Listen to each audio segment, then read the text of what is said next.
श्री कृष्ण गोविंद हरि मुरारी, हे नाथ नारायण वासुदेव। श्री कृष्ण गोविंद हरि मुरारी, हे नाथ नारायण वासुदेव। ओम नमो भगवते वासुदेवाय। ओम नमो भगवते वासुदेवाय।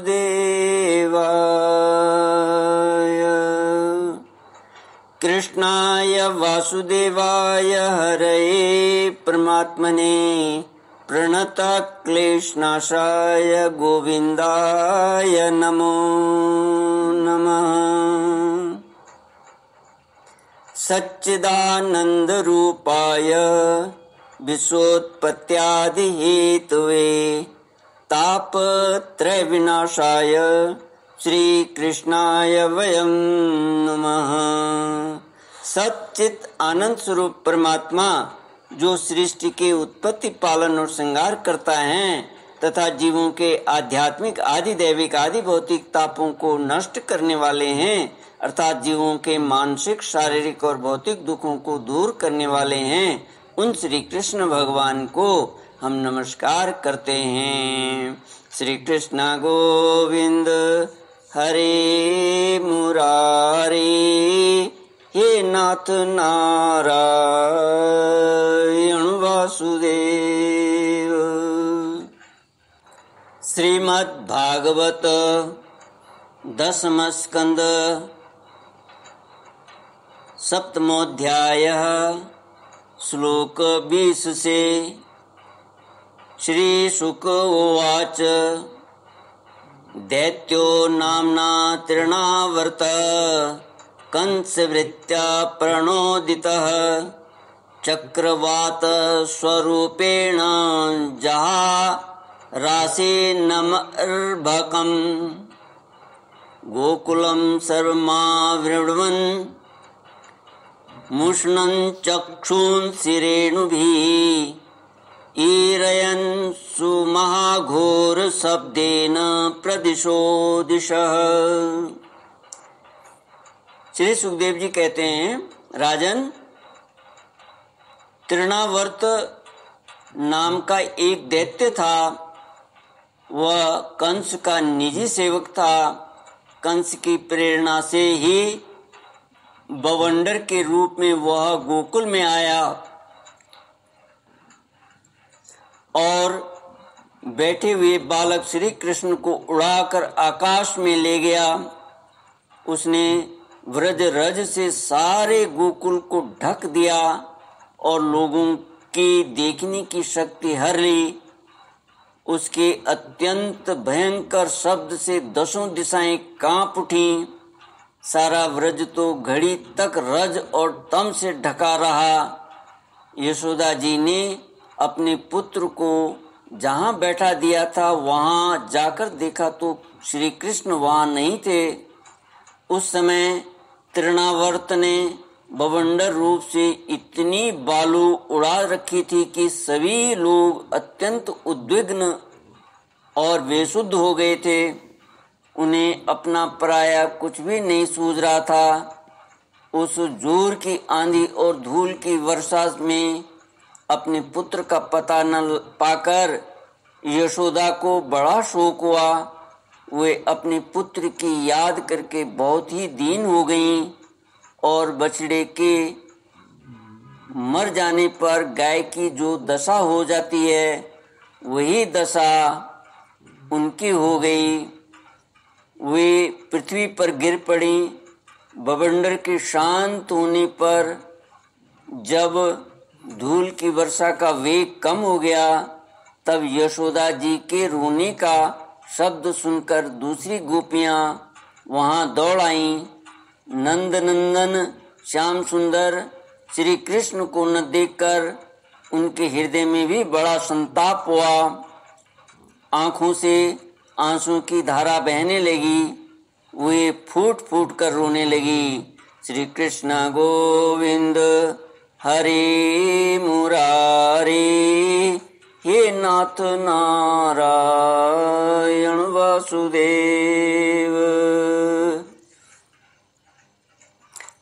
इधर तृणावर्त बवंडर रूप से जब भगवान श्री कृष्ण को आकाश में उठा ले गया, तब उनके भारी बोझ को न संभाल सकने के कारण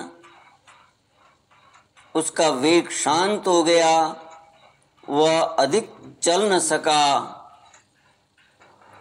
तृणावर्त अपने से भी भारी होने के कारण श्री कृष्ण को नीलगिरी की चट्टान समझने लगा। उन्होंने उसका गला ऐसा पकड़ा कि वह उस अद्भुत शिशु को अपने से अलग नहीं कर सका। भगवान ने इतने जोर से उसका गला पकड़ रखा था कि वह असुर निश्चेष्ट हो गया। उसकी आंखें बाहर निकल आईं, बोलती बंद हो गई, प्राण पखेरु उड़ गए और बालक श्री कृष्ण के साथ वह ब्रज में गिर पड़ा। टीकाकार इस संबंध में एक कथा कहते हैं।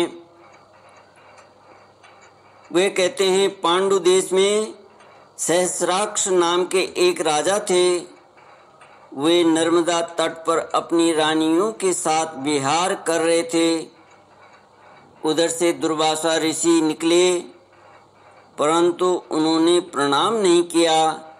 ऋषि ने शाप दिया, तू राक्षस हो जा। जब वह उनके चरणों पर गिरकर गिड़गिड़ाया, तब दुर्वासा जी ने कह दिया, भगवान श्री कृष्ण के श्री विग्रह का स्पर्श होते ही तू मुक्त हो जाएगा। वही राजा तृणावर्त होकर आया था और श्री कृष्ण का संस्पर्श प्राप्त करके मुक्त हो गया। श्री कृष्ण गोविंद हरि मुरारी, हे नाथ नारायण वासुदेव।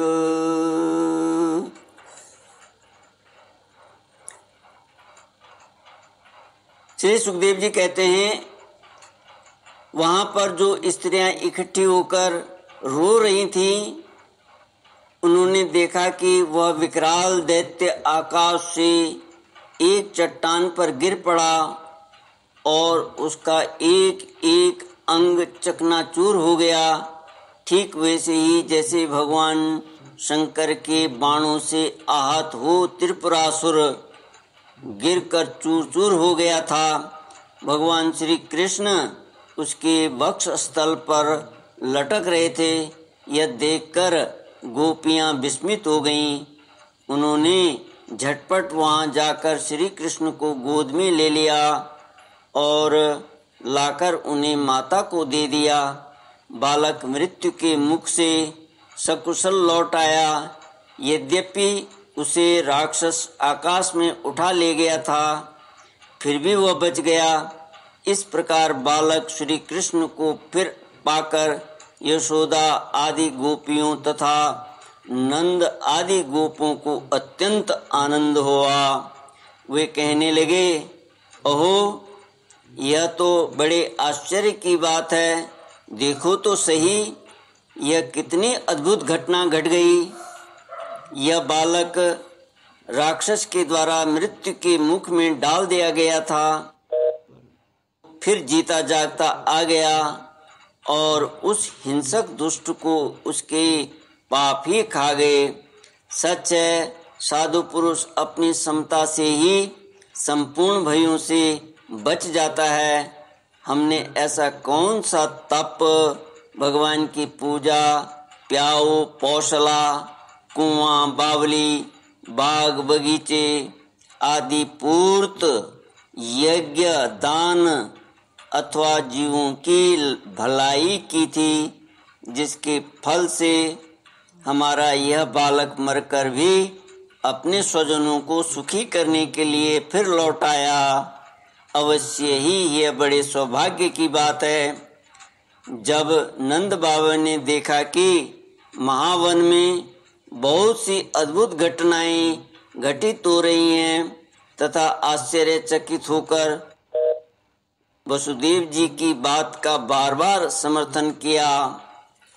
एक दिन की बात है, यशोदा जी अपने प्यारे शिशु को अपनी गोद में लेकर बड़े प्रेम से स्तनपान करा रही थीं। वे वात्सल्य स्नेह से इस प्रकार सराबोर हो रही थीं कि उनके स्तनों से अपने आप ही दूध झरता जा रहा था। जब वे प्रायः दूध पी चुके और माता यशोदा उनके रुचिर मुस्कान से युक्त मुख को चूम रही थी, उसी समय श्री कृष्ण को जम्बाई आ गई और माता ने उनके मुख में यह देखा। श्री कृष्ण गोविंद हरे मुरारे, हे नाथ नारायण वासुदेव। उसमें आकाश, अंतरिक्ष, ज्योतिर्मंडल, दिशाएं, सूर्य, चंद्रमा, अग्नि, वायु, समुद्र, द्वीप, पर्वत, नदियां, वन और समस्त चराचर प्राणी स्थित हैं। ये यशोदा जी भगवान के मुंह में देख रहे हैं। परीक्षित अपने पुत्र के मुंह में इस प्रकार सहसा सारा जगत देखकर मृग शावक नयनी यशोदा जी का शरीर कांप उठा। उन्होंने अपनी बड़ी बड़ी आंखें बंद कर लीं। वे अत्यंत आश्चर्यचकित हो गईं। इस संबंध में टीकाकार टीका करते हुए लिखते हैं, स्नेहमयी जननी और Power off.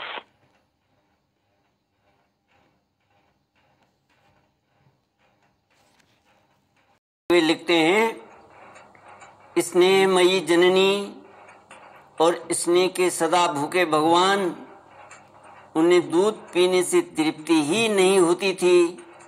माँ के मन में शंका हुई, कहीं अधिक पीने से अपच न हो जाए। प्रेम सर्वदा अनिष्ट की आशंका उत्पन्न करता है। श्री कृष्ण ने अपने मुख में विश्वरूप दिखाकर कहा, अरे मैया, तेरा दूध मैं अकेली ही नहीं पीता हूँ, मेरे मुख में बैठकर संपूर्ण विश्व ही इसका पान कर रहा है, तू घबरावे मत। वात्सल्यमयी यशोदा माता अपने लाला के मुख में विश्व देखकर डर गईं, परंतु वात्सल्य प्रेम रस भावित हृदय होने से उन्हें विश्वास नहीं हुआ। उन्होंने ये विचार किया कि यह विश्व का बखेड़ा लाला के मुंह में कहाँ से आया, हो न हो यह मेरी इन निगोड़ी आंखों की ही गड़बड़ी है। मानो इसी से उन्होंने अपने नेत्र बंद कर लिए। श्री कृष्ण गोविंद हरे मुरारे, हे नाथ नारायण वासुदेव। इति श्रीमद्भागवते महापुराणे पारमहंस्यां संहितायां दशमस्कन्धे पूर्वार्धे तृणावर्त मोक्षो नाम सप्तमोऽध्यायः। ओम पूर्णमद पूर्णमिदं पूर्णात् पूर्णमुदच्यते पूर्णस्य पूर्णमादाय पूर्णमेवावशिष्यते। ओम शांति शांति शांति। हरि ओम। श्री गुरुभ्यो